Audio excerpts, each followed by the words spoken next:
Hello, everybody. Welcome back to the Quest for the Bestest. It's the podcast from Backlot Banter where we review every single Palme d'Or winner. And today, we are going to go visit the little island nation off the coast of England. That would be Ireland with the film The Wind That Shakes the Barley from 2006, directed by friend of the show, Ken Oh, don't you Loach. feel that breeze? Ooh. Oh, yeah. My barley is shaking right now to talk about this movie. That shit's shaking respectfully.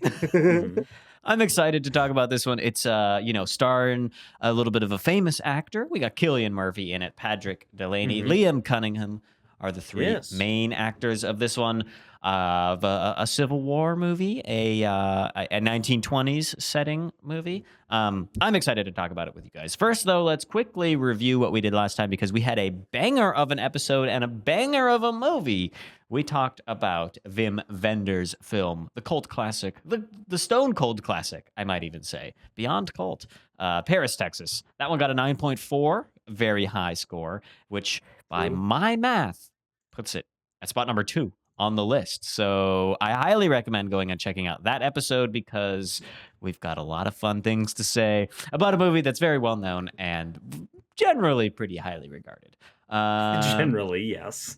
I will remind you the other Kenneth Loach film on our list, as it's relevant. Loach, using his government, okay. Yes, his government name, which would be I, Daniel Blake, has a 9.2, which puts it at spot number 4. So that's the competition for The Wind That Shakes the Barley today. We're going to get right into it. First, though, Abram, do you have any reports from any telegrams coming from maybe the mainland or the Home Office or some sort of English pun or whatever? There's lots of people asking, "Where's your letters? Show me your letters. Show me your letters." Yes, very, very excitingly. Actually, we have a treasured member of the Quest community here, John Tour 11. Been too long. Return of the King. All fanfare necessary and much deserved for John Tour, who says here on the Paris, Texas episode, I really have to rewatch this movie. I haven't seen it since the late 90s when I was 18-ish. I remember Harry Dean Stanton's subtle acting was superb, and Natasha Kinski was mesmerizing as always. A few weeks ago, I rewatched Paul Schrader's Cat People from 1982 with Kinski, a movie that hasn't aged well. But Kinski and the music create such an atmosphere that is a cult classic in my book. A must-see if you guys haven't seen it. I'm not familiar with this Paul Schrader film. I thought you were going to say, I'm not familiar with this Paul Schrader guy. We got news for you. There's some stuff to learn. I'm well aware of our good friend Paul Schrader. Oh, wow, good friend. Hang on a second. Wait. Unfortunately, he is a friend of the show because we talked about. Sure. Well, no, he didn't direct Taxi Driver. That's what we extended. No, he only wrote Taxi Driver. He wrote it. And writers don't contribute anything to movies. That's true. We know this. We've been knowing. Replace them with AI. That's an official BLB opinion. We all support that. Well, when we get to the card counter episode of the Palme d'Or show, we can get more into. We can maybe read some choice Facebook posts from Paul Schrader. That'd be fun.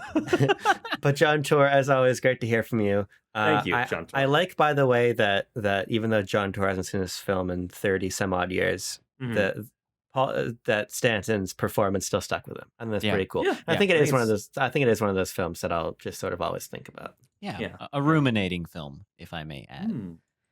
So let's talk about The Wind That Shakes the Barley. Tanner, kick us off. Sure. What's the plot synopsis of this movie? All right. So this film, we follow Cillian Murphy, who plays Damien, who is a young man who's about to go off to, he's an Irish man. He's about to travel to England to get some schooling to become a doctor. But he's basically he's been through schooling already. He had 5 years of university already. He's going to England to be a doctor. Thank you. Thank you. Not that that's particularly relevant, but it's true. Yeah, fair point. So he's like past university age, I guess, but he's about to travel to England, which is, at this point in the 1920s, forcibly occupying Ireland and, sort of trying to tamp down on any revolutionary independent movements that's happening with the IRA. He sees these occupying forces beat up some of his friends and some strangers at the train station, which eventually radicalizes him to join the IRA. Alongside his brother, Teddy, who is basically the local leader of it, of this basically this local chapter, I guess you could call it. The column, Tanner. The flying column. Thank you, Tucker. And basically what transpires is we see some like revolutionary terroristic action on behalf of the IRA, fighting against the British forces, until eventually we do hit this point where the treaty is signed, and this is really a flashpoint for both Damien and Teddy, who Teddy agrees that, this treaty is a good thing and that we should take peace when we can get it, and Damien, who has become further radicalized and thinks that socialism and those sort of ideologies should be implemented in Ireland, is not pleased with the concessions that the Irish have made in this treaty. And so from there it turns to great tragedy as our brothers are sort of separated across ideological lines, and Damien does end up dying by fire squad at his brother's hand, at his brother's command. A pretty sad and dour ending to this film. Yes, I would call it the Ken Loach special. Sure. Okay. Fair enough. Who wants to go first? I'm thinking Tucker gets to go first this time around. What did you think of The Wind That Shakes the Barley? Yeah, we've covered a lot of war movies on this. Boy, have we covered a lot of war movies. And we've covered specifically a lot of war movies that are about World War II and about European countries. And then also on our previous iteration of Quest, we covered a lot of war movies from an American perspective. Vietnam. I think that, there's some World War II, some Vietnam, some World War I in there as well. Yeah. And even some, Afghanistan and stuff like that. Really? Like the Hurt all sorts of war. We've kind of been at war for like 70 years straight, haven't we? That's interesting. Certainly that won't continue on. How many years of peace has there been in human history? 0? Not many. Yeah. So my point being, I usually find war movies to feel pretty rote. But I think that The Wind That Shakes the Barley is one of the most impressive war movies I've ever seen. I was truly, truly impressed by what this movie does, which is not only being set in a location, a time period that I'm not particularly familiar with, so I'm not really feeling like the motivations and the time period and the aesthetics of this don't really feel as been there, done that to me compared to something like a Vietnam or World War II movie, but it shows how different a war can be from what we usually expect, and from the wars that the four of us, and as Americans, we're more familiar with. The wars that we participated in, yeah. That's right. Of course. The war that we see portrayed in The Wind That Shakes the Barley is it's not the full extent of the war. We are given very little context to what has set up to this point, but we know that it's important to the people that live in these small villages, and it changes their day-to-day lives. This is not about platoons going against each other. This is not about grand strategy. This is not about countries or rulers. This is about groups of people who are afraid of losing the way of life, upset by seeing their neighbors being mistreated. And that level, seeing it kind of from seeing a war from like a worm's eye view, kind of, right? Where this is the people, the group of soldiers that we follow across the course of this movie are not soldiers. They are people dressed in their own clothes that have to go out and find weapons in order to defend themselves, and they're learning, and they're like in their own, basically in their own backyard, and the fighting is happening in like just a normal city street and stuff like that.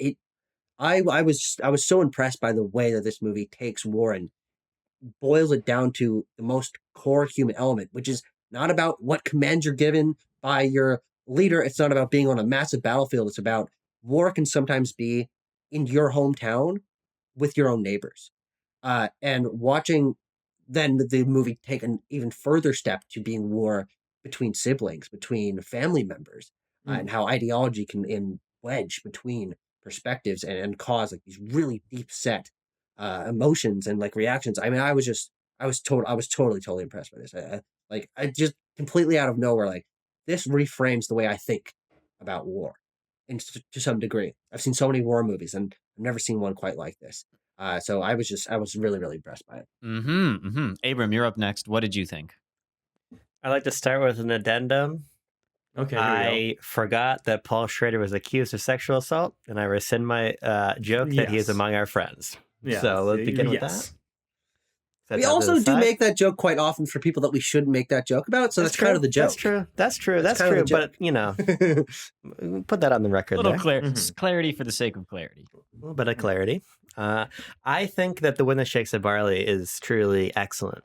I think what motivates me the most is the way that the film sort of folds back on itself. I think that the sort of after we signed the treaty, there's a real sense of futility, almost maybe the word I would use at this point, where we return to the barracks and the farm where injustice was first perpetrated. And then we see sort of what was fought for, and as one of the characters says, with getting within an inch of independence, and then stopping short.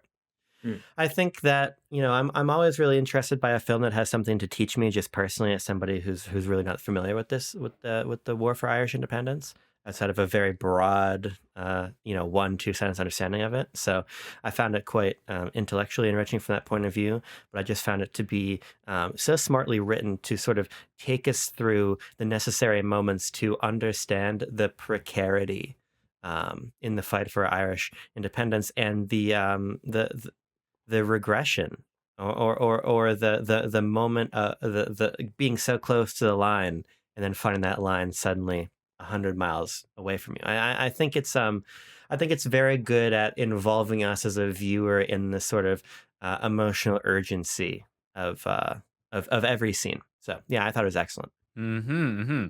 Tanner, I'm going to tell you to go last because I want to hop in now. Okay. Fair enough. I found this movie also very good.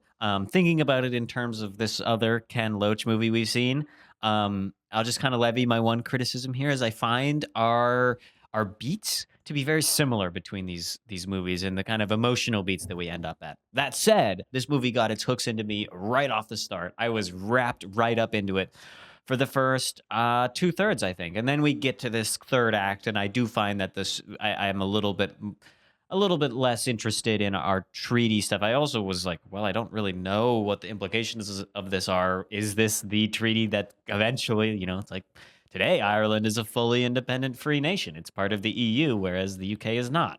So thinking about that, but the way that this movie is like moment to moment and plays with our feelings of sympathy. It builds up sympathy. It tears down sympathy.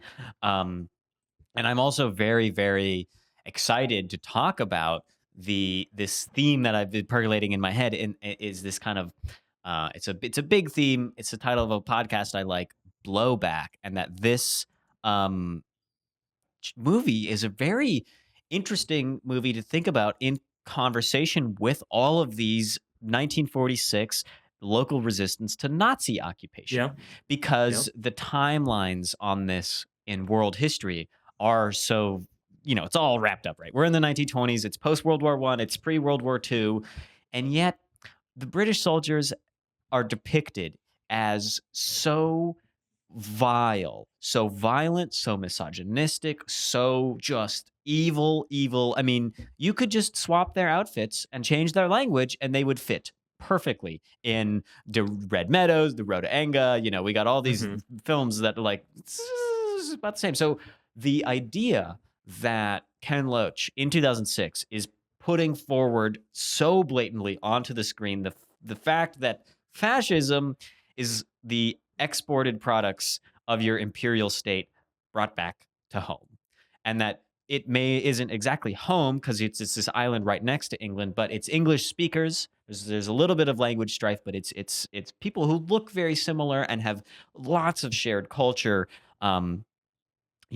violently dominating one another through these methods that were practiced. And the film makes little points about this, but I'm just like, I think that is one of my favorite elements of this film, is just how Ken Loach, as we saw in I, Daniel Blake, pulls very few punches in depicting his subject area. You know, in I, Daniel Blake, it's about the ways that the bureaucracy of the United Kingdom is just ultimately unable to deal with people who are going through hard times in their life, or you know, express a little empathy to them. And this one is like so detailed about how these constabularies and these paramilitaries, and just like that moment of your family being abused and taken by the military at gunpoint. It's harrowing. It's thrilling. I really just like our emotional ups and downs throughout this film. So yeah, I like it quite a lot. I've gone on long enough. Tanner, what did you think? Yeah, I think it's a very good movie. I quite like Cillian Murphy and everyone in it. I think Liam Cunningham is especially quite good in his supporting role. I mean, how can we not love a train driver, right? That's true. That's true. You know, That's right, Timo. Timo, you see a train conductor. I see Sir Davos, half hand from Game of Thrones. You know, different strokes for different folks. We love them just the same. think that's true. I think what we're all sort of hitting on here, and I'm just going to reiterate it in the way that it sort of latched into my brain, is this is a very strong movie about insurgency, or I guess the less not politically correct, the less weighty way to say it would be this is a movie about terrorism, in pretty interesting ways, with a point, of course, that I think the radicalization element, which I kind of noted in my quick summary at the top, is a very interesting starting point for this film. Is that we have Cillian Murphy, Damien, as this well-educated young man who is sort of everyone around him, all of his friends and family sort of point out that, like, you know, he's the brains and we're the brawn, and you know he's gonna be, you know, more educated and more successful than us. They've basically given over that this guy is different than them, but at the same time, he just has grown up and seen such gross violence inflicted on his friends and family that at that moment, that inflection point where he's about to take the train, where he's about to leave, that he decides against it. That's the point where he decides to join the IRA, to join the fight, and completely turn his life into a different direction to fight for Irish independence from an occupying force. And I don't know. I think it's a very honest way to depict how people do become radicalized into insurgent cells like this. Mm-hmm, mm-hmm. And the types of people that do. I mean, we don't often talk about it or think about it, especially in America. And I want to point out this movie came out in 2006, quite the hot button time to be talking about insurgency and terrorism. Yeah, really. And the type of people that do become, you know, that join these groups are like, they are often well educated. I think is something that's really interesting. That's something that was covered in a class I took in college, and yeah, just interesting to see that ported over to the Irish fight for independence. Yeah, Tucker, where do you think we should begin with this? There's a lot of different topics that this movie goes over, but what piques your interest, a la discussion? I think what you were mentioning about this movie having a perspective is really, really interesting, because I think that can kind of set a baseline for a lot of what we're going to talk about here. And I don't just mean that, like, it takes the side of the Irish. It's from an Irish perspective. That is true. But the movie's so dedicated to that unlike many other war films, we never get scenes that aren't involving our core group of characters. We don't have cutting across the country to a political decision.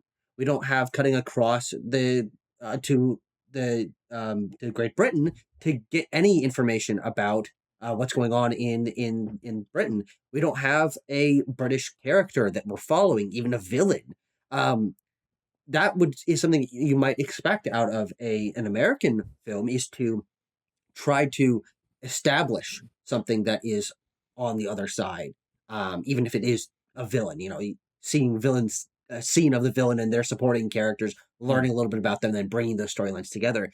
This movie, I think, feels all the more terrifying and connects you to its characters because it forgoes doing any of that and instead leaves you to sit with these characters who are just each day of their lives trying to figure out what the right call is, talking about it amongst themselves, and just going off what their best information is. Of course, emotions are high, tensions are high, but again, they're not an official part of any larger structured army. This flying column, which is what their squadron is called, is just their community.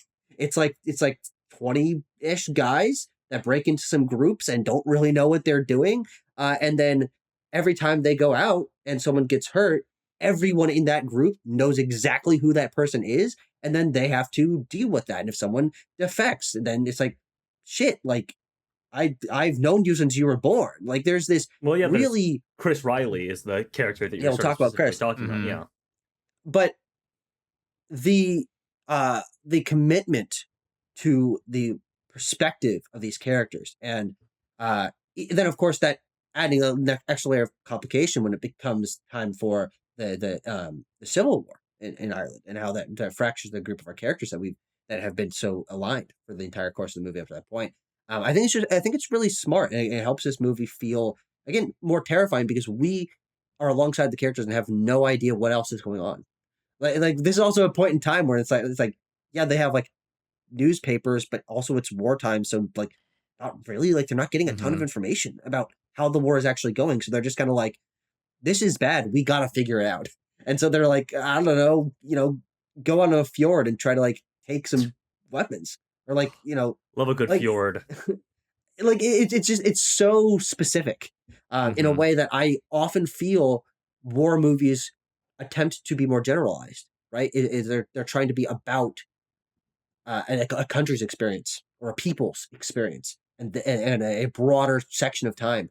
But this is like, a 8-month time span, and it's about a small community of guys who are just trying to figure out what's going on. Yeah, I like that you point out the worm's eye view. And I think we can drill even deeper and be like, it's very specifically Dirt's eye view? Germ's eye view, yeah. It's Damien's perspective only.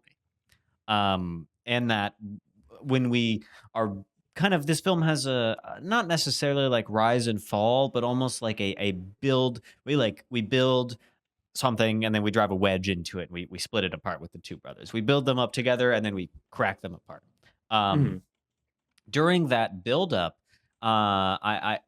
we aren't necessarily shown the ways that the two of them are differing, just kind of that there's command structure, and that Cillian Murphy's character is, while like respected in the community, is not in charge. And I think that is a very important note that we are following, that it is actually Teddy who is the company leader and helping with the training and receiving the orders the limited orders that we are shown.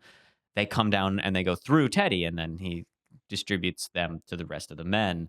Yeah, I really like the perspective that this film takes also, in that it is just so close. It's like you were saying, Tucker, it's very much just right around our location and our central cast of characters, which is the sympathy builder that I was talking about. We feel so close to these characters. I mean, primarily because of this one of the early scenes in the movie in which we watch I think it's the RIC, whatever, the Black and Tans come in and terrorize the farm building, to which then, just suddenly, by the way, like, you imagine that there's going to be a little bit more of a lead-in into, we haven't even seen them up to that point in the movie. And we're not even done introducing the main characters, 10, maybe. And yeah, like these guys just suddenly come charging around a curve, like yelling and screaming and pointing guns, and you're like, whoa, okay, all right, we're in this scene now, which is, feels like a depiction of what this sort of event is like. Let me invoke one of the greats, one of the all-time greats. Here we go. Battle of Algiers. You can't talk about films about anti-colonial violence without talking about Battle of Algiers. And I think that what's always so affecting to me about films in this tradition of this ideology about anti-colonial violence is the precarity intrinsic to the military action being carried out. Military action, I'll just editorialize for myself, scare quotes, as in when they go into a bar and shoot up all the officers in the bar, like technically military action, but is that a war zone? Hard to tell. Yeah, I mean that's the precarity of seeing us begin, and I think that there's a nice image in the film where at the very beginning of the film we're playing. Is that cricket? Am I right about that? It's what is it called? Hurling.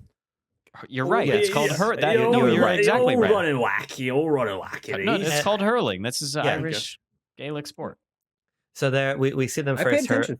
We see them first hurling before they are accosted by the occupying British, which is the Brits explain as cause and effect.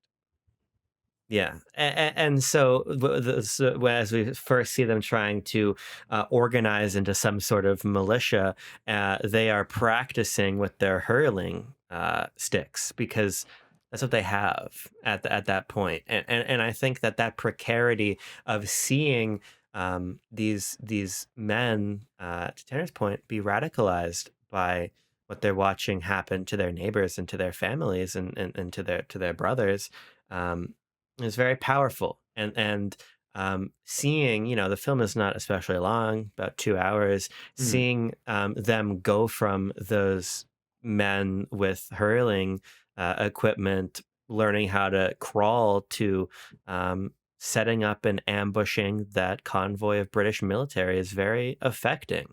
And I think and to the point about the perspective, we really boil down the situation to its sort of emotional urgency more than maybe its political urgency even at times. Because I think about the moment when we're seeing sort of the first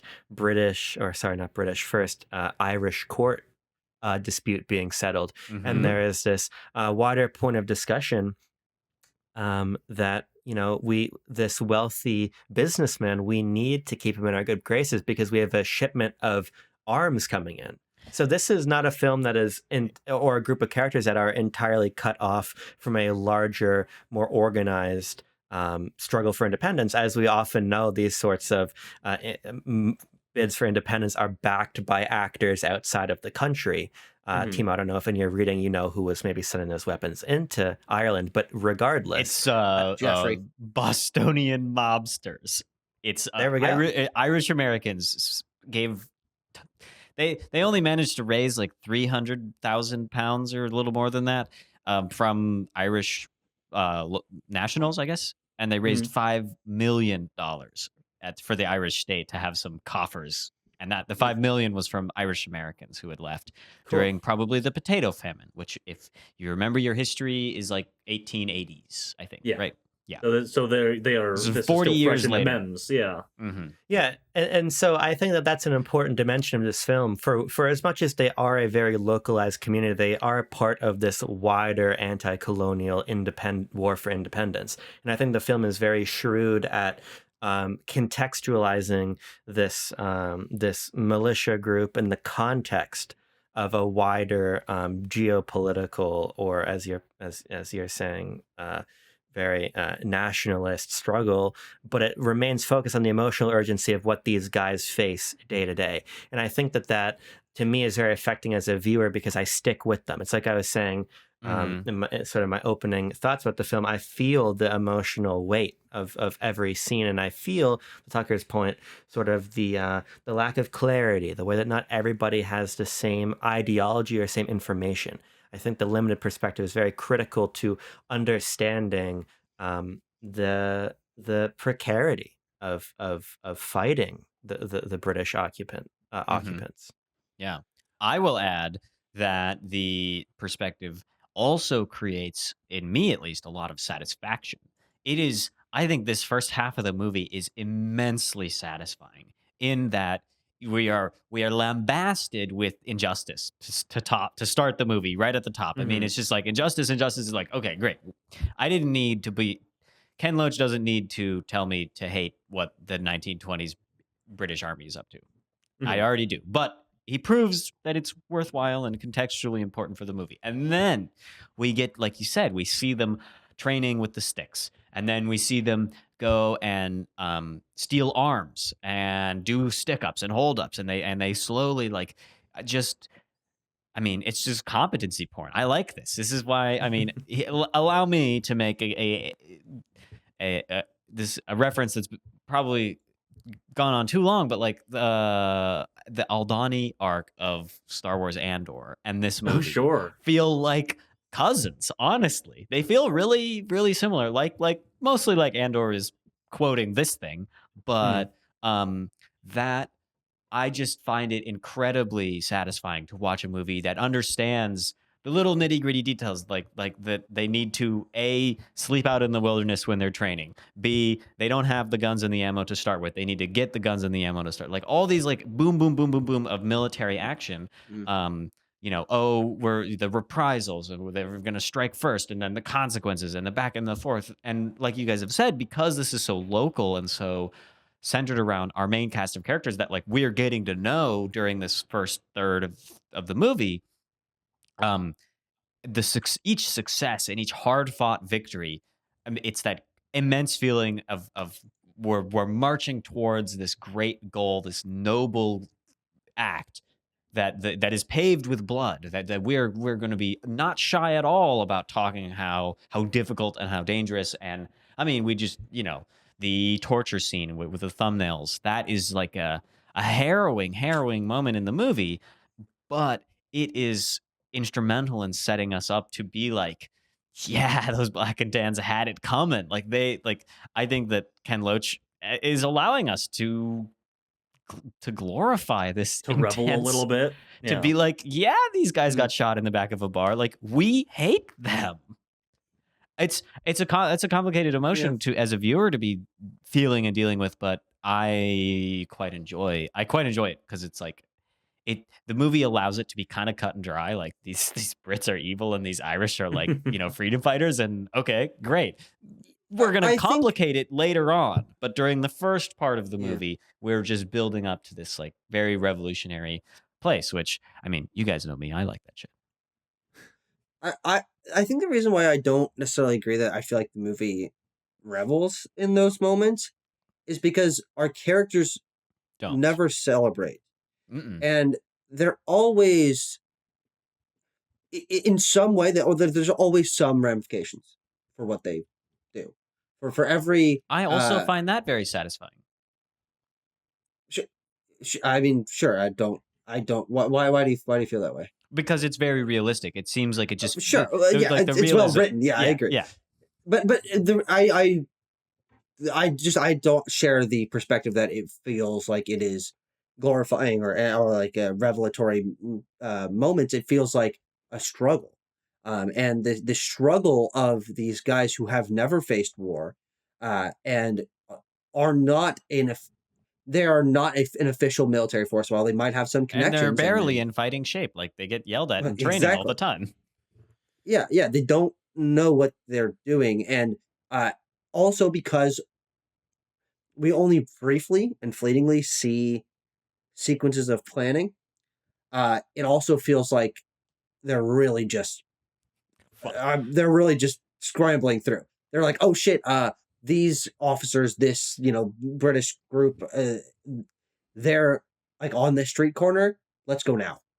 And they're like, are you serious? Oh shit, okay. And so they like grab what they have and they pull up a bandana over their face and they just figure it out. They go Arthur Morgan on them hoes. I mean, I think that there's a degree to where the film is not propagandistic for sure, but I think it's also very much dedicated to Fanonian ideology about revolutionary violence and the catharsis in that violence. I think that both are true. Because the film, if we're taking this moment and really staying close to this, right? We're just playing pool, we're just hanging out, shooting pool, and then there's this completely authoritarian impulse from these British officers who then are not only here to threaten and humiliate and sort of reclaim the humiliation. I think that is such an important aspect of the direction of how these British soldiers act, is that they are constantly treating them with racial acting out of racial superiority, which leads to this constant wanton humiliation. Yeah, and so I think these are all the dominoes that are set up for that very ideologically consistent catharsis in going in and just fucking murdering those guys, just murdering them for small arms. Yeah. Exactly. They're doing this because of, and there's this note later on after their siege on the convoy. There's this note of reverberating violence and sending a message in the violence. And so I think that the film is balancing that impulse with the reality of the instant retribution from the British Army. And I think it's illustrating how these things sit in conversation and are necessarily aligned, and how one necessarily leads to the other, and that perpetuates until independence. So I think that it's not the film is not here to gloat, but it is here to show the power of this kind of revolutionary violence. The perpetuation, you say, is important because it perpetuates internally too. We think about the chain of because God, I love cause and effect in movies. I mean, maybe is one of my favorite things that good writing really does cause and effect really well. And we have an excellent chain here at the beginning. The flying column gets kicked off the pool table. They reprise, kill all the guys, kill all the officers in the bar. Then later, Chris Riley sells out that to his landlord, the boss man, who's a Brit, and because accents too. Like this is all these like different cultural signifiers. Yeah. We as Americans are actually lucky that we get to understand what these differences in accent mean. We don't need to be explained that a guy with the Irish accent is siding with the Irish, right? Or that the guy who owns land but has a British accent is siding with we're lucky that we have the English competency enough to like understand that. But back to the cause and effect. It's because Chris Riley then sells out the flying column on that reprisal that then the second one happens, the house gets burned down, and that it eventually ends up with Damien executing a guy he's known since childhood. And in one of these, just like, I mean, we kind of have these two scenes that mark the movie. It's when Chris is executed by Damien and when Damien is executed by Teddy. These are like, one happens kind of at the middle of the movie and the other one happens at the end of the movie.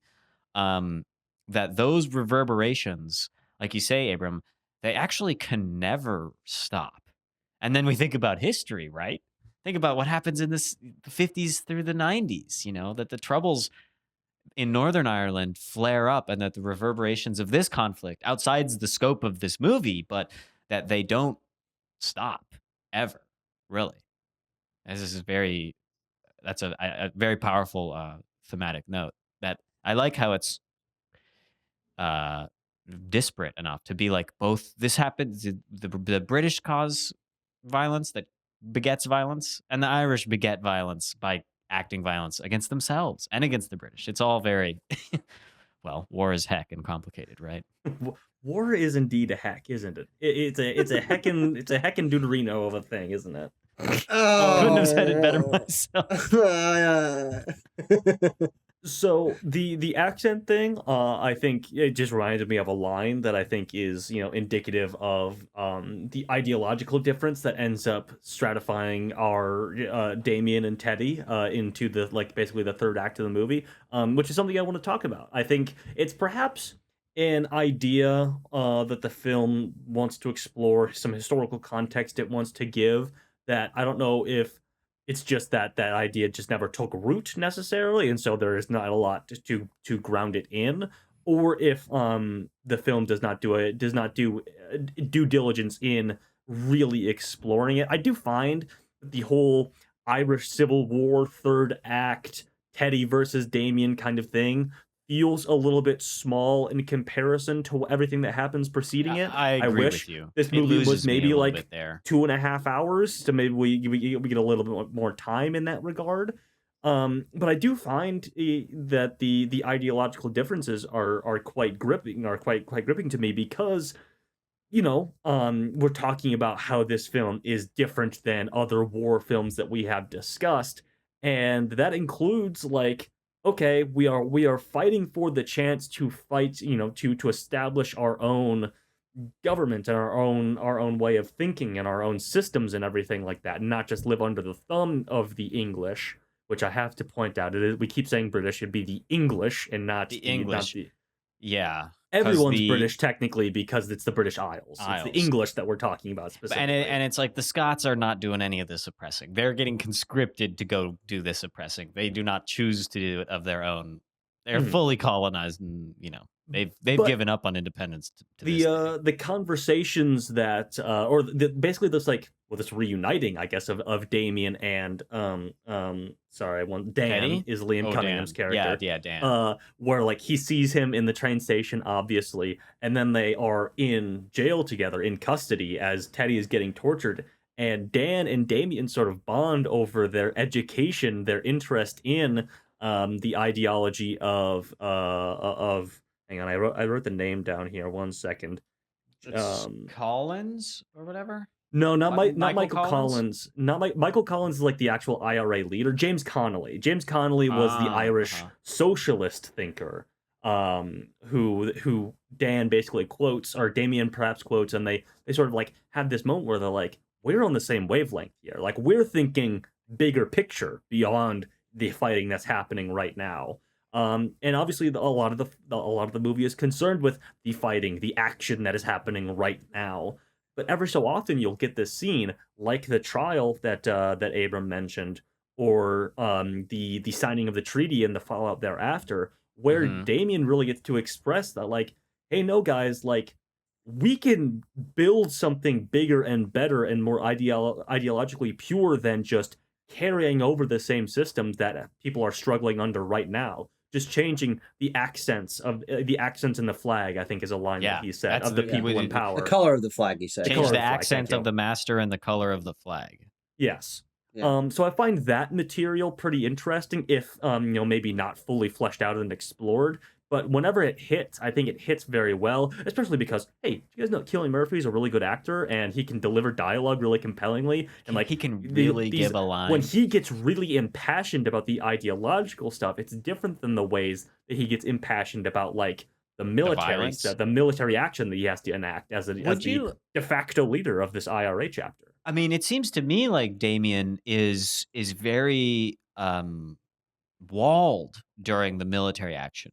And he's unbridled when he gets to speak about class and socialism and these kind of things. I really like the decision that Murphy makes. I don't know if if it was direction or something that he did in the moment after he kills Chris, when just his whole demeanor during this whole thing that he knows he has to do it. It's the rules, it's the laws within the IRA, is that like Chris informed on them.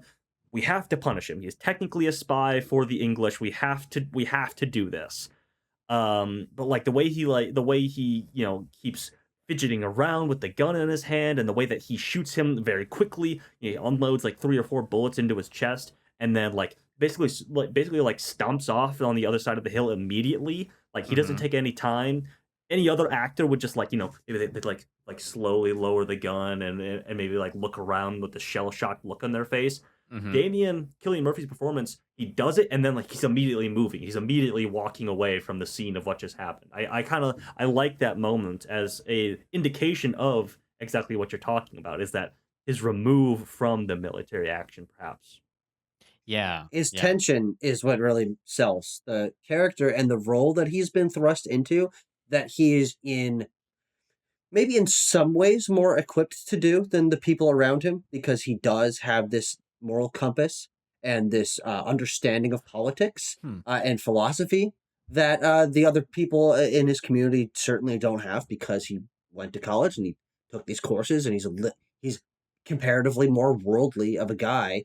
And so I think seeing him as a part of this very rural, less educated community, and seeing the position that he has to take is very fascinating, because it then calls into question how confident should he be? How quickly should he make these decisions? He's trying to be a leader in certain scenarios, but also he knows everyone around him because they're all the people he's grown up with, and they all know him, and like it's a mutually everyone knows what everyone's capable of and how they feel about each other, and so watching these sequences where he is ostensibly uh, acting as a military leader in some capacity, and knowing that he's not experienced with this and he's only doing what his gut is telling him is right in the moment, is fascinating because again it pulls back to like the worm's eye view of he doesn't have the time to think about these things, to like deliberate. There are some conversations of like, all right, what should we do with this? Yes or no.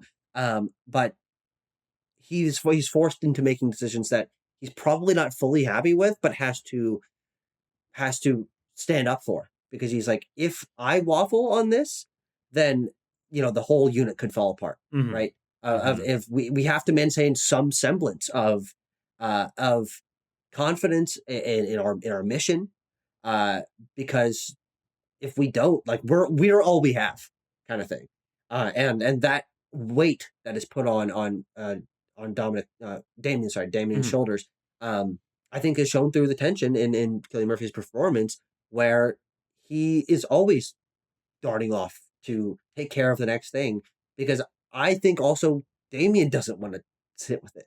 I think he wants to keep himself distracted.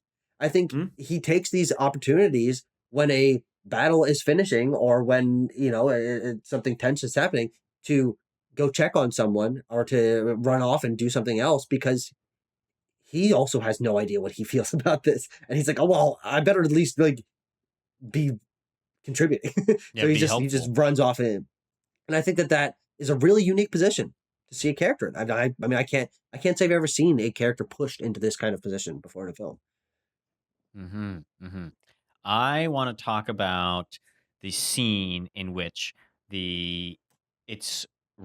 well, I don't really know why. I just really like the scene. I think it's a great kind of a twist on what we get used to, because we get kind of used to this competency porn. The flying column gets better. We watch them assault the convoy, and they do it quite successfully. It's quite a good military operation. They have only one of their men is lost. They mourn him, and then they have to, like you say, Tucker, reinstill this like military discipline. I really like the end of that scene wherein the leaders are like, it's so uncomfortable. It's just so weird. It's so weird because they like know each other. They're friends. All of them are friends. Yeah, like even the people who are in charge are not like ready for this.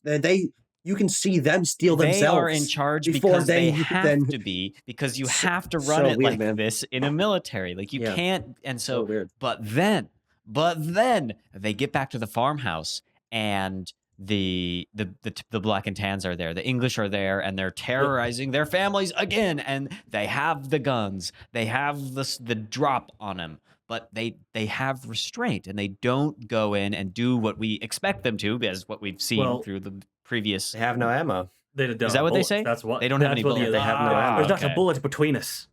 Yeah. And so they just have to sit there, and they just have to wait and watch as as Sinead is scalped. Oh, it's just really, it's really, really tough. And then we get to see Cillian Murphy be that like compassionate, listening type character who's asking, how is it at home? How is it with you?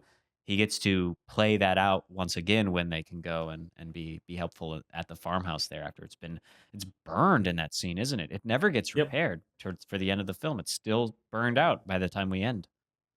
As a sidebar, I'm hoping that Tanner's one line in an Irish accent remains the only line in an Irish accent for this review, but we'll see. There's still time. But no, I love this scene. It's so funny, Timo, because I was going to invoke this scene as well, because I think that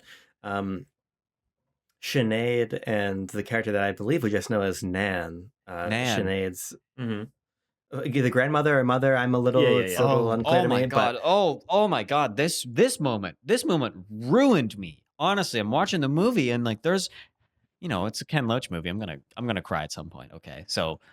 But I wasn't expecting it at this one. This just brought back a lot of memories about how my family interacts with the places they've been for a very long time. You were going to say about Nan. Continue, please. I think I know where you're going, but I want to hear it from your mouth.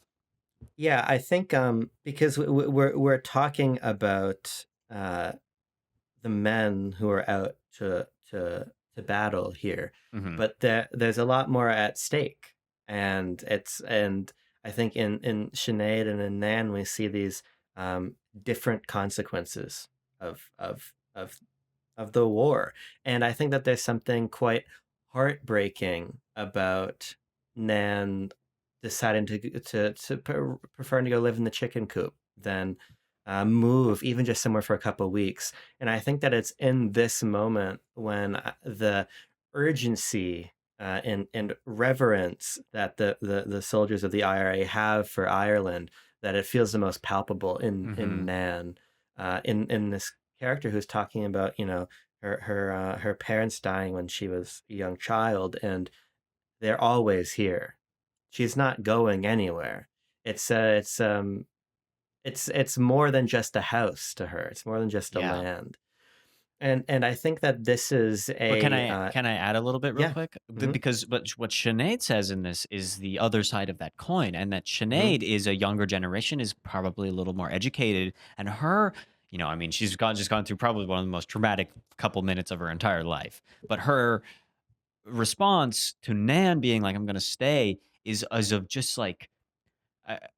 Disbelief. It's that disbelief. It's outrage. She's angry. She's just like, I think the clarity of what her character wants is so great in this scene, because she just belts it basically. It's like a musical "I Want" song. But she says, "I cannot be like that. I cannot be that way. This is a bigger world. There's a lot more things going on. I can't let myself have that sort of mindset."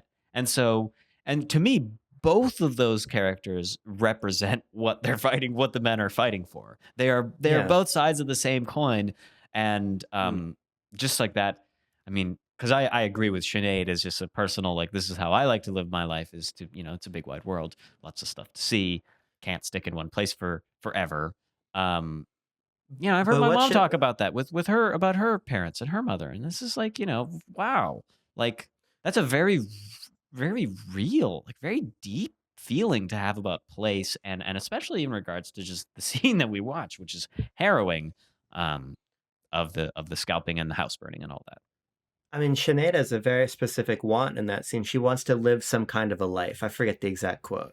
Some semblance of a life she wants. Yeah, and I think it's about about patriarchy, and about her own choice, and about ability to be free, and that she sees the life of Nan's being of one that's a bit forced on her, that she's just kind of accepted through the years and the years and the years that have built up, and that she wants the ability to make for herself, which is almost the promise that the socialist elements of Damien's character are advocating for a little bit, kind of on the DL. They're more talking economic policy, but if you know that those two things kind of go together. Yeah, I think that the one place where the film lets me down a little bit is I wanted more from Sinead's character, because I think that this moment of great violation is a catalyst for her character, and then we see her, especially in this sort of final portion of the film, active in the political discourse, active in and we see her actor in the film earlier. To be fair, she's passing messages. She's always sort of present on the periphery. She's in the courtroom. Yeah, she's to some degree critical. Can't tell if she's on the jury or something. Like, she's an involved character. She's in uniform at least. Yeah, it's not that the charge I would make against the film is that it doesn't give Sinead anything to do, but it's that I think she represents, I think, a meaningfully different or meaningfully complementary ideological motivation for the struggle for independence, as you're laying out, Timo, that I would have wanted a little bit more from, I think. Her performances are great too. It's like, we could just do with more screen time. I mean, lovely character. Yeah, I mean, because I think also just like on a purely dramatic level, her relationship with Damien I find to be a little bit underwritten. I find myself, when they kiss, I was like, I kind of was getting the vibe from them that this was where it was going, but like, I didn't exactly see this coming. Like, I thought they were related, honestly. I thought they were like blood together. So, well, for me, I had the "oh, finally, they're gonna kiss" moment. But so like all of it's scaffolded enough, but I just would have wanted a little bit more from them, because I think that these moments where we're looking at how the struggle for independence manifests in people of different positions in the society is very interesting, because I think one thing that we overlook just a little bit when talking about the beginning of the film, in this consequential inciting murder of Mikhail, I think is how you'd say it. He's refusing Mikhail. He's refusing to offer his name in English. He'll only say it in Gaelic. And I think that these types of small moments of resilience, of clinging to something, of clinging to your Gaelic or clinging to your home, really anchor me in the film. And I think that I would have wanted a little bit more from that. Yeah. I had a question about the beginning of the film for you guys. Okay. So, and then maybe let's move to the back half, because we still got a lot to cover on that part. It's just not often that I have like a question about the movie, and maybe this is just maybe it's an easy tossed off answer, because I guess I had my conclusion that I came to about it as well. But since you invoked Mikhail's murder at the beginning of the movie, Damien is still planning on traveling to England following witnessing that. And it's not until he sees Dan also, assaulted on that train platform that he basically turns it around and joins the IRA.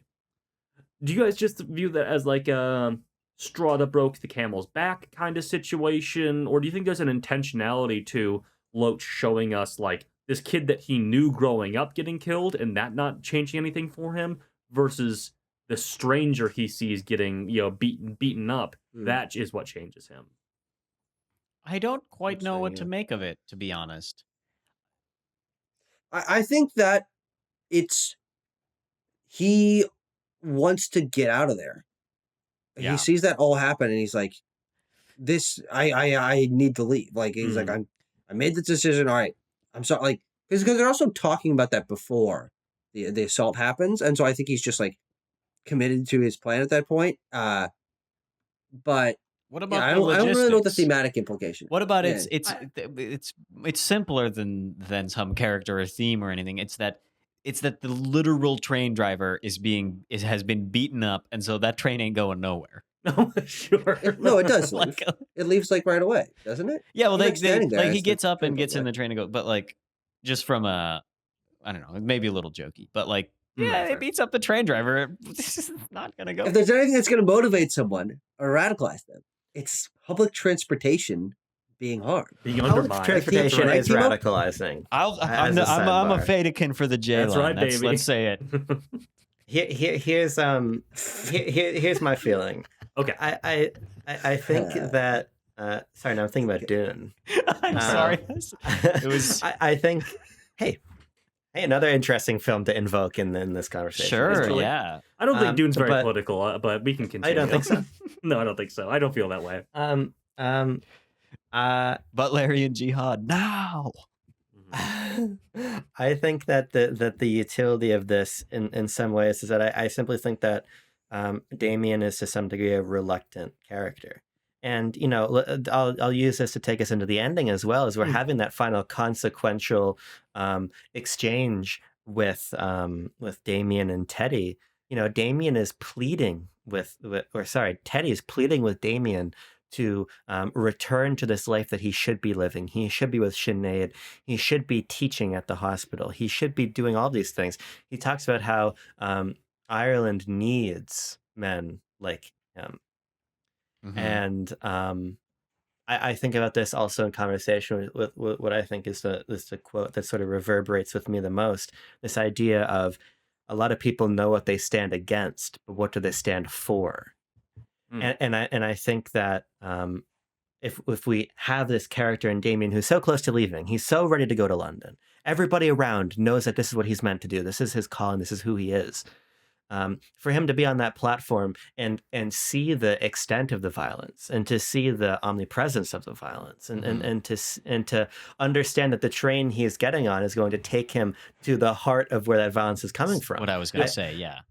Yeah, I think that is very motivating for him to take the oath to the Republican Army, and I think that this idea of him finding not just what he stands against, but what he stands for is so critical to the entire film. I almost said that like that one line is the so what line of the film. Sure. And I think that we can use that to explain the motivation for joining the IRA, and I think we can also use it to explain Damien's resilience and refusal to give any information, get amnesty for himself at his death. Yeah. We have this scene wherein the characters, we learn about the treaty. It's confusing. We're like, ceasefire, oh, okay, wow. So we have a great dance scene. Love to see the Irish get down, have a little shindig. That's the one celebration in the movie. Yeah, I mean, it's this kind of very, I don't think like timeline wise or like minutes wise, it's the middle of the movie. It's after the middle of the movie, but it feels like it's the emotional midpoint, honestly, of the film, wherein we're just at this very high point. And then we have that like debate scene in which there's a town hall meeting and all the various different ideas and positions held within the cell that is both the military and political unit. I mean, these are different organizations, Sinn Féin, IRA, they are not the same. They do not share leadership. They just happen to be working towards mostly the same goals. But that scene in which we just like hash out, we just spit out all the different ideas of what the revolution is for. Like you say, it's for, Damien's character has a very clear idea of what it's for. It's for land redistribution. It's for state control of productive enterprises. It's for all these hard policy ideas. Whereas I would argue that Teddy's character is advocating for a kind of more broader, a less like specified version of independence, and is really just looking for home rule and self-governance. And maybe there's a little more that I'm not picking up on from his character of like what he is fighting for, but that is like building towards that final conflict that they're going to have. He seems content with the treaty as a starting point. I think this is something that he mentions in that very scene that you're talking about, Timo, is that he seems content with this, and maybe this is a goal of his, or maybe this is just him placating Damien. He says like, yeah, that other stuff, we can work towards that. But like the people we can of push Joe Ireland, Biden to the left. That's right. We can do it, everyone. But like the people of Ireland just want peace. They just want to stop seeing people killed in the streets, and this gets us to that goal for them. It gets us there faster. Yes, and I think exactly. that is Teddy's point. Is that we have that in hand. We've been now. doing this for so long. Let's take what we can get. Yeah. Ostensibly. But I also think that you're right that he sees it as a starting point. And I do think he genuinely means that, especially because after the scene in the church, he goes out and he grabs his brother and he's like, "Oh yeah, we need both of us for this. Our work is not done, even though scene in the church, he's fighting." Another great one. Yeah, that's a good scene. I think that this whole division element. Oh. Sorry, I think I just have a different interpretation of that scene that you're talking about. Sorry, I'm sorry to interrupt, but I wanted to point it out. Is that to me again, and maybe this is just a difference of opinion on the character of Teddy and his earnestness about his positions. But like when he says that, to me, I read that perhaps in the same way that Damien, our protagonist, is reading it. He's like, he doesn't, maybe he earnestly believes this or he doesn't, but at this point it seems like he's just trying to talk me back from the ledge a little bit to mend the gap so we can have a united front and get to the goal that he wants, not the goal that I want. Like it's only a compromise for me right now. It's not like he's compromising anything. And I mean, the That seed is true. planted during this courtroom scene that we've talked about, in which Teddy is like, "What do you got? You guys you're ruining the relationship with this rich guy that is going to be funding us." And that's, in that moment, I am like, "Ding, ding, ding! Alarm bells!" Like we've ideological difference spotted. Teddy ain't about this shit. He ain't about this life. Teddy ain't a real one like Damien is. He's not a real one. You know what? I mean, he is kind of a real. They're both real ones. Like they're both real ones. They're both very real ones. To varying degrees. Here's a real heater of a quote, right? Yeah. Here's a real heater of the quote. From the movie or from you? From the movie. I think you're going to say what I have one written down too. It's in the exchange outside of the church, where Damien says, "I'm not an idealist. I'm a realist. I'm not a dreamer. I think he says dreamer. I'm a realist. That's the same one I have written down. And that's just such an excellent quote. Yeah, because I think, we invoked all Donnie. Let's invoke Mom Donnie. Hello. There's a lot of people who are gonna Pokemon say that, go to those polls. There's a lot of progressive ideology and policy is hand waved as unrealistic. Yeah. And I think that will never be free. Exactly. And I think that, what I like about Damien's character and the way he's constructed is that the point he's making is he's a realist insofar as his solutions are to the material conditions and material problems of the people that he sees starving and still sees oppressed and sees out of work and all of these things. And I think that is a sort of warfare to our earlier point that he's best equipped to fight.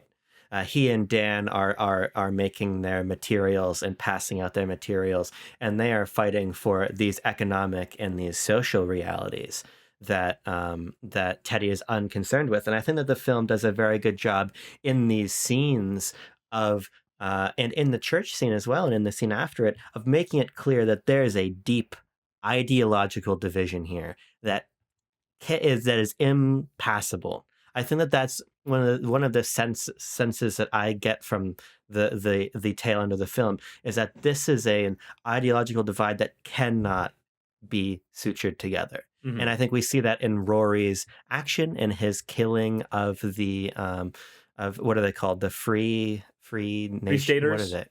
Free state army. We see that in this sort of radical ideology that Damien's accused of having, and then we ultimately see it in Damien choosing to be executed by his brother's order. I think that the film is like making this really radical, important claim about the utility of these kinds of policies that Damien is putting forth, and this idea that this is what, again, go back to my so what idea. This is what he will die for. This is what he stands for. This is what me on Abram, Jeopardy. thank you. I couldn't have said it better myself. That's kind of like the last big idea about the movie that I had, and it all starts from the seed of that exact line that you quoted.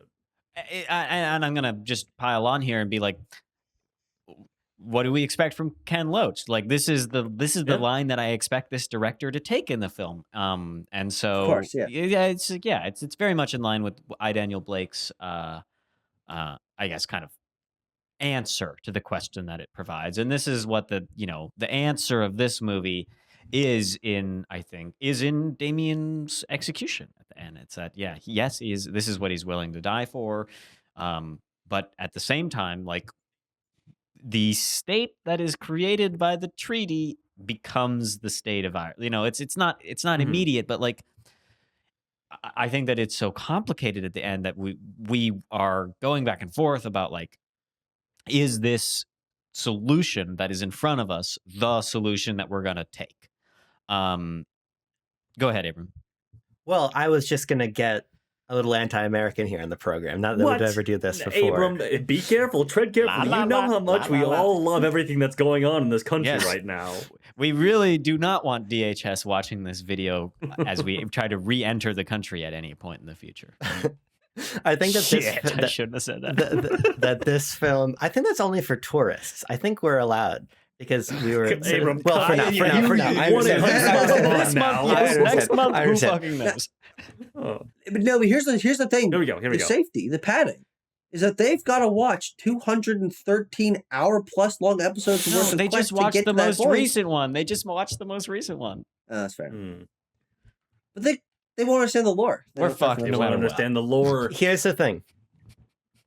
Sometimes I like to think about, and I think we're good at this, about reviewing films for Quest through a modern lens and seeing what they can still teach us about the contemporary world. And I think a lot of the best films for this show are as applicable now as they were in the time that they came out. And obviously this film is very particular to the Irish fight for independence, but just as Battle of Algiers is an anti-colonial text broadly, so is this. And I think that this film dovetails very nicely with the genocide of the Palestinian people, because I think that what this film does is it has an immense... about like West Bank violence. Yes. And this film has a very particularly clear ideological stance, which is maybe that the politics of the situation are complicated, but the ideology is not that complicated. And like where you point the gun is not that complicated. Exactly. I think that is a critical way in which this is a very prescient film to watch right now, because I think that what the film is asking for is a very clear moral clarity, and to not go, well, it's complicated. Yeah. Well, of course the geopolitics are complicated, but there's an ideological level above the geopolitics that I think this film is indicating is important to have clarity on. Yeah. It is. What are you fighting for? Who are the electoral candidates that win on big mandates right now? It's a positive emotion. It's a positive positioning of what they want to do. Yeah. It is fairly cut and dry in that regard, to the extent that in just poking around and some reading and trivia around it, like any English actor who is in this movie kind of said like, yeah, Ken Loach like made me kind of reconsider like this thing that we learned out of textbooks when I was a kid, but he made me really reconsider like what exactly happened, what exactly went down here, and what exactly my home country did. Yeah, I'm just going to reiterate. It's also interesting to think about the fact that that Ken Loach is British, and he's making this British. Almost. Yeah, but Ken Loach is not an Irish. Ken Loach. He's not an Irish. No, he's not Irish. Is my point. He's English. Tennis making a good and important point that we should be saying English instead of British. English or UK. I'm sorry, I was looking at Ireland. Ken Loach's Wikipedia page where it says he's a British director. So I was fair enough. Reading that. Also, still, regardless, still true. Still true. Sorry. That he is historically taking the perspective of what country-wise would have been considered the enemy, and also he's making a movie that's 100 years removed from that, from a kind of a perspective, or at least of a people that he's not necessarily a part of. And I think that paints this movie in an even more interesting context of that. Let's think of all the war films we've watched. How many of them are made radically far in the future from the time period in which they're set? We often end Battle up watching of Algiers films that is made like 2 years after the real life event happened. Yeah, even just Quest movies. We're usually watching things that are propagandistic or recently reflective of the culture. And it's interesting to watch a film that is then taking a very grounded perspective of in the moment, and not even really trying to be like, with hindsight, here's how we would have looked at it. This is it feels like a movie that not technically, but thematically could have been made from the perspective of a mid-20s, mid-30s Irish filmmaker. Of course, reality, it makes that a lot more complicated, but like, I just think it's interesting to see a movie that feels so current historically, right? It feels like it could have thematically been released in the 30s or 40s. Yeah, exactly. But it also, as Abram points out, is like, it's really relevant right now. And has a lot of lessons to take away for right now. A movie that came out at that time, well, it could have.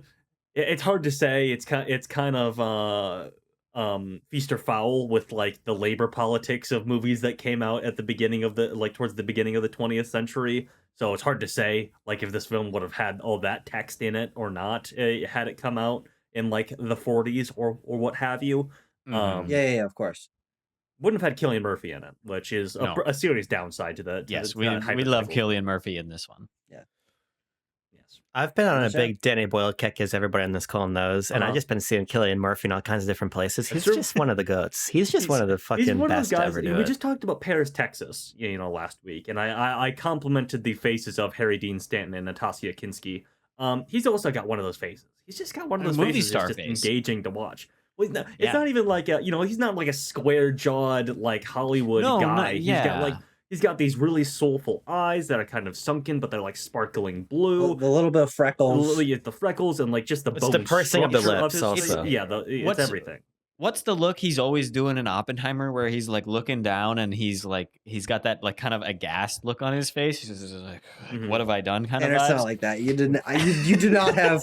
You don't have the Cillian Murphy touch. I was trying to suck in my cheeks a little bit to accentuate the cheekbones.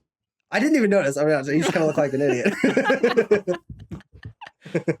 Tucker, how dare you say that about my perfect Cillian Murphy impression? I'm sorry. My bad. You should post a pic. I'll screenshot that. I'll post a picture on the server. Like, who is he doing an impression of right now? And I'm like, what the fuck are you talking about? It looks like he has something stuck up his ass. Are there any famous people that you could just do a facial expression and people would know? That's very interesting. I mean, you could do the pursed lips. You could do Yeah. You know what? Yeah, that's a good point. You can do I can't do my eyebrow, but you can do the rock eyebrow. Oh, you can do the people's eyebrow. If you can, eyebrow. You can. I can't. You can't. Oh, Tanner's got a pretty good people's eyebrow. You gotta cock the face. No, but you look a little concerned, Tanner. I also think it's important. You have to do the sound effect too when you you got to start neutral and then go. Yeah. But that's all right. Dwayne Johnson reference during our. But that's getting close to. Clearly, don't own an air fryer though. Sure. There's a nuance there you got to hit. Okay, I think we should probably score the movie. Let's really quick. Yeah, is it scoring time, or do you guys have more thoughts on the ending here? I got some great on that scene. I mean, before we get to that, I do just want to note Pádraic Delaney's performance. We talked about Cillian Murphy's performance when Damien executes a fella. How about Teddy's performance when he executes his fella, his brother? This is, I mean, another one of these scenes that just has that kind of very naturalistic performance in just the antsiness, just like that pure energy, like Abram's talking about, where Teddy. His underling officer guy's like, oh, I could do it for you, and he's just he just screams the orders, and the guns fire off, and then Teddy is there, and he goes to hold his brother, who he's just killed out of dedication to his cause, to his idea of what what freedom and an independent state means. He's got to kill his brother for that. It's just an excellent scene. And I like that the movie is done. The movie has very little to say after this. There's one scene post Damien's execution? It's just him telling Sinead. Yeah. Oh, which is the letters. Oh, yeah, okay. One moment about the letters. So the letters. Who are we actually? So we get handed over the letters many times. We've got the landowner, the British landowner. We've got Chris Riley hands over the letters. Is what they call Sir him. John. What are the more English names? Just Sir John. John Bull's got his hands down your, or whatever that line is. Oh yeah, he's got his John hands Bull's down out his hand your pants and grabbing the balls and twisting them or something like that. Great line. Yeah. Tucker likes that. This where was I going? I kind of forget where I was going. I got the a little letters. derailed. You're talking about the letters. Yeah, we get the letters from Sir John. We get the letters from Chris. The only person we see receive the letters is Sinead. Yes. I think that is a rather important little small detail. Technically not true. They get the letter from Finlay from Fingay about the war is over. Oh yeah, I think he's talking about execution letters. He's talking about like the last. Hey, rites. I love you. I'm dead. Here's my letter. Not just letters, but like these letters. The letters. Exactly. Mm-hmm. I think I like it in my mind. I didn't read the subtext into the word. You got to read the subtitles of my voice. The idea that maybe those other letters never actually made it to their intended recipients. Do you think that the IRA? I mean, I think for Chris Riley, it's highly likely that they handed because the he letters mentioned over. he told Wait, time out. What's going on here? Chris Riley can't write, and his mom doesn't know how to read. Oh, that's right. There's no Yes, letters for him. letters. Yes, this is important. But like, this is important. This is important because what we learn is that Dominic goes all the way back to Chris's mother, Damien, and gives the mother. Yeah, sorry, gives the final message. Yep. The news. And then walks with Chris's mother 6 hours to the chapel 6 hours to see her dead son. Yeah. And then what does the You mother? got like a tandem bike. What does the mother say? I never want to see you again. Uh-huh. It's exactly the same scene It's of what happens the with same Sinead. scene. But we see it happen with Sinead as opposed to being told about it with Chris Riley's mother. Yeah. Yeah. Those sets of scenes work very beautifully in parallel because even your point about, oh, do you want me to do this instead? That is asked of Teddy. The same thing is asked to Damien. There's a guy that comes up to Damien and says, do you want me to shoot Chris for you? He says, no, I'll do it. Mm-hmm. Yeah. They're both like this. We see these things echo. It's like let's invoke the goat. It's like it's like history it rhymes or whatever. It's George like history it rhymes. It's like a tone poem. It rhymes. No, but what I think is interesting about all of this is it brings me back to the first point I was making about why this movie feels so personal. Is that these people making decisions that they don't necessarily want to make, but they have to make a decision. And each of these moments where they're challenged, where they are told, "Oh, I'll take care of this." Like someone tries to step in, but we get for both Teddy and for Damien, we get these moments where they have to say, "No, I will do it myself," and that is the commitment to their cause. Again, to the fact that Teddy has to kill his brother, to that Damien has to kill Chris, to Damien has to sacrifice his own lives. He's so committed to the cause. That is also He has parallel to on the sacrifice other the side. relationships within his community. Surely these have gone. I mean, we know that Teddy and Sinead have known each other for a long time, and Sinead is like, she's like, get out. I don't want to see you again. Yeah, that was a very, very heartbreaking scene. But just a little bow. I mean, we love planting and payoff. We love these things. Sowing and reaping, as it were. Sowing and reaping in a good way. In a good way. Sorry. Bear with me for this one. No, not really, but like. Bear with me but in like a good filmic way. Screenwriting technique. Okay, well, let's bear with him though. Bear with me for a second. Gen Alpha British child about to be executed by the IRA, being asked to write his letters, and the Gen Alpha British child goes, "I only know my letters up to H."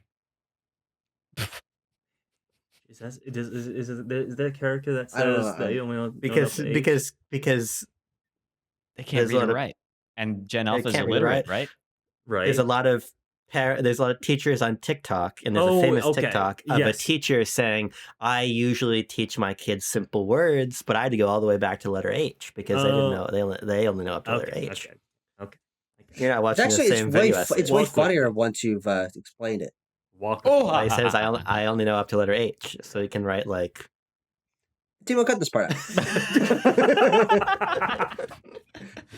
Let's hit the details on the score. How's about? All right. Well, gentlemen, we have a stacked Cannes Film Festival to talk about here for 2006. This was the lone winner at the 2006 Cannes Film Festival. The jury president this year was Wong Kar-wai. Big ups to Wong. Yeah.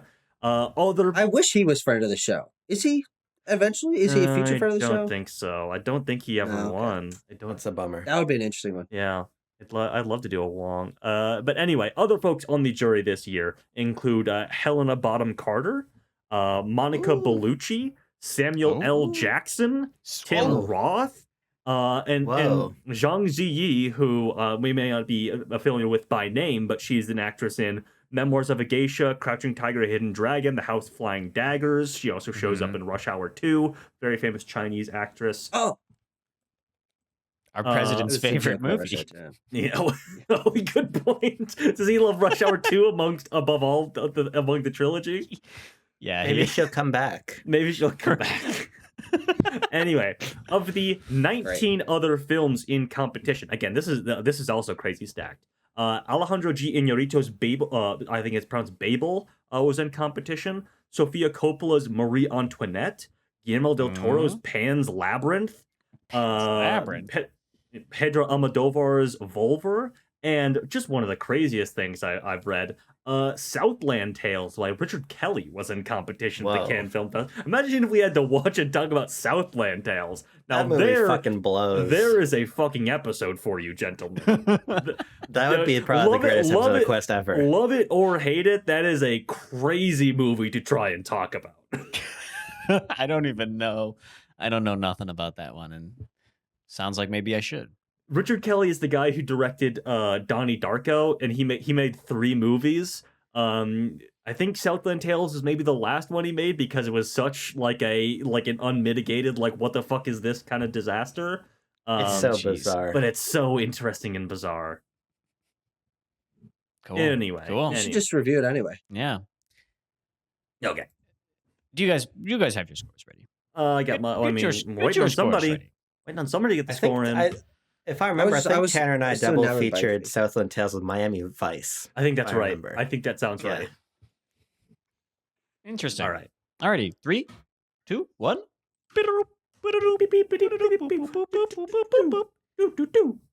Okay.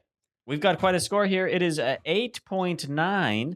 That is going to put us in tie zone. We've got a movie. We have no taste, Tanner. That's what they call it. Dragging down the score.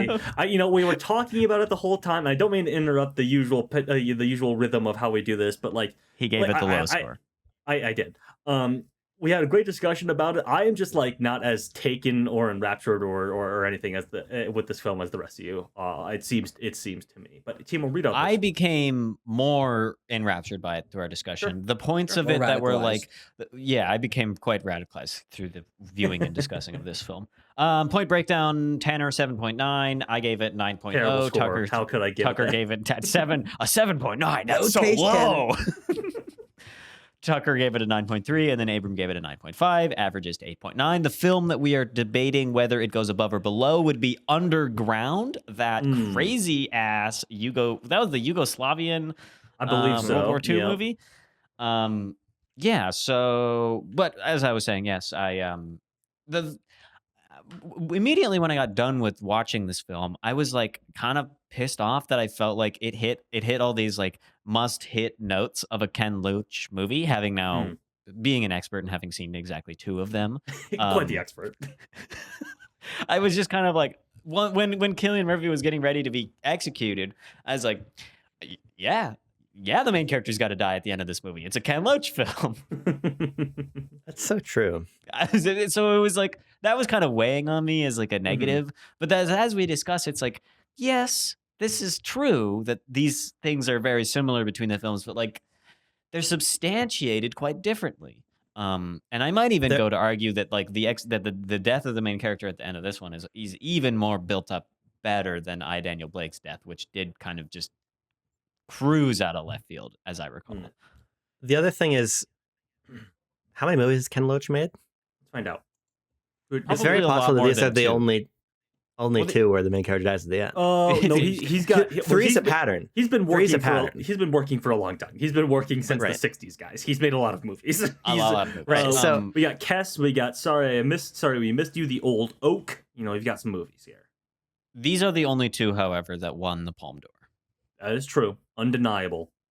Yeah. Okay. Underground versus Wind That Shakes the Barley. I go Underground, and my decision's pretty easy. I go Wind That Shakes the Barley. I am gonna go Wind That Shakes the Barley as well. Tucker, what do you No. I anticipated this would happen. Okay. Okay. I did a little bit of digging on the old Letterboxd application. We have a community member, a very erudite, very articulate community member who has seen both these movies and scored them the same on Letterboxd. But is it Raina? No. I think it's Steven. We could. Right? It is Steven. We could throw this to Steven. You think he's awake right now? It's what time is it? What time is it? No, what I'm saying, because here's the thing: if we can control this, look at this. I'm doing show planning for next time. We can control this. Deadlocked among the hosts. I message Steven after this recording saying, we have this deadlock. We need you to Yeah. break it. We read that comment out at the start of the next episode. Yeah. Okay. I think that I'd say showbiz, Comment. baby. Find out we next go. time where the wind that shakes the barley goes on the list. Yeah, what- will it go what at spot spot? number 13 or Yes. will it go at spot number 14? I can't wait to find out. Waiting with bated breath. I can't wait. So, if you, dear audience member, have seen either of those films, Underground or The Wind That Shakes the Barley, and want to weigh in, maybe provide some points that one should go above the other, we'll listen. But we might not count it because we have our We'll You know, consider it. we'll Certainly consider. But consider it. we've got a plan. It's one where you are going to have to sit tight and wait. We'd love a little cliffhanger here, a little Yeah. suspense. Well, maybe we'll do like an Nonetheless- electoral college thing where Steven's votes is like 1.3 times the vote of a regular commenter. Hey, let's get back in the good graces of the administration. Down with the electoral college. That's here. right. Down with the Down with electoral it. college. Down with the electoral college. And you know what, Mr. DHS agent, we'll review Rush Hour 4 on this show. We If will. you let this episode That's slide. We will. We'll review Rush Hour 4. That's a All right. BLB That's a- promise. Exactly. Those don't mean shit, bro. Don't. Fucker, come on. Come on. We're trying to get, Yeah, we're trying to I get mean, back into the country. Come on. I want to go Oh, on I vacation know, I over the know. summer, Tucker. Thanks for talking about this one, The Wind That Shakes the Barley. I'm very glad to have Hey, seen this anytime. film. I feel a little more educated about Ireland, a country that I would love to go visit and maybe see some of the history in person. Hmm. We gotta do the spin wheel. I almost We forgot. got one more Almost before forgot the to end of let the year here, gentlemen. Yeah. And should we? I mean, did we do a hard decision on what our Best Picture nominee programming will be structured as going into the new year? I don't think we did. I don't think we came to a well, decision. I thought there was a decision. Wait, do we actually have one more? We're gonna record one one more. next We're gonna week? record one more Yeah, time. we're gonna get one Oh, more. We're early gonna get next one week, more yeah. in, Yeah. Early next week. That's right. That's right. and then yeah. So shall we Spin the wheel, spin? Tanner. Shall we No, spin wait, I and mean, find out? fucking Timo. I don't do that shit. Come on, man. Sorry. I leave that up to the grunts. You know, I leave that up to my goons. They call me the wizard, the T-Wizzy. Wheel, what's your deal? Give us a movie that makes us squeal. Is it on digital or is it on real? Wheel, what's your deal? And the wheels deal is 14. number 14. Okay, we're throwing it back. Throwing it back to the Whoa. 1960s. 19. Okay. From the year 1961, this is a French film. This is a film that is directed by, we know, we love him, Henri Coppi. This is a film that stars Charles Blavet, George Wilson, and who's that? Alida Valli. This is The Long Absence. Okay. Exciting stuff. Okay. Exciting stuff. Sure. This is has a shockingly movie? low and alarmingly no number of logs on Letterboxd, just under 2,000. So we'll see how readily available it is. I can read Pretty out low. a log line for you if you'd like a little If you insight would be so kind. into what this might be about. Therese, a cafe owner, mourns the mysterious disappearance of her husband 16 years earlier. A tramp arrives in town and she believes him to be her husband. But he is suffering from amnesia, and she tries to bring back his memory of earlier times. Pretty Interesting. Okay. Yeah. Solid premise. And also, we don't really watch a lot of movies with like that focus of a premise Yeah. here on Quest. It's always it's like, this seems like, you know, A guy goes to his interpersonal rather than, hotel like- in Turkey and has problems, winter sleep vibe. Yeah. All right. Okay. Let's do it. All right. The long absence. You, dear viewer, are This one not might be going to have a tough. long absence until the next episode, just precisely 1 week. We'll be here, back, same bat channel, same bat place, time, whatever, Mm-hmm. to talk about another movie. Excellent.